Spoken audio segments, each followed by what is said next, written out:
Hello, my name is Mary O'Sullivan. I'm a professor of economic history at the University of Geneva, where I've been since 2010. The broad theme of my research over the last 25 years is capitalism. I began working on this theme as an economist, but very soon I realized that it was a theme that lent itself very readily to interdisciplinary research. For my part, I was particularly interested in studying the history of capitalism. So for a period of almost 15 years, I trained myself in archives, writing in history journals, to become someone who really could do historical research as well as I could do economic research. Now that I've succeeded in developing both of these disciplines as part of the work that I do, I really can't imagine operating without one of them. The idea of choosing between them is something that I wouldn't relish at all. So my work is very much interdisciplinary in everything that I do. The coronavirus pandemic and now the war in Ukraine has heightened our sense of humanity's precarity. And even as we struggle to grasp the implications for human suffering of these crises, the implications that they have for economic activity all around the world present themselves. Of course, this is not the first time that the world has encountered economic and political turbulence.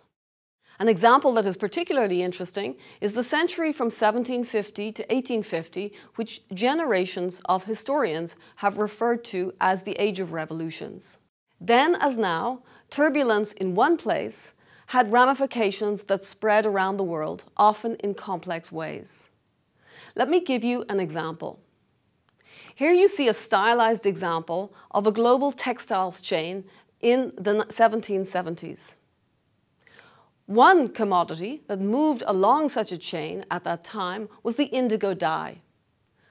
Produced on slave plantations in the Caribbean islands, especially in Saint-Domingue, this dye was shipped across the Atlantic for European printers who were using more and more quantities of blue to print cotton fabrics. The dye was produced by slaves exploited to work on slave plantations, and so the slave revolt in Saint-Domingue and then the Haitian Revolution led to a rupture in the indigo supply to Europe. We can explore how this rupture occurred by looking at archives in Haiti, but we can also think about the ramifications of this rupture by looking at archives that might seem surprisingly close to home, such as in the records of this enterprise that you see here, based in Neuchâtel.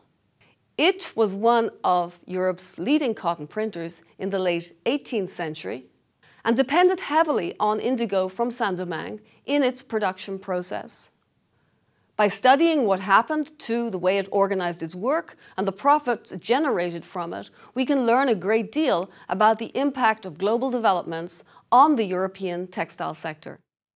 These are the kinds of questions that I will address in my project, The Fabric of Profit, which looks at the dynamics of capitalism in the European textile sector during the period from 1750 to 1850.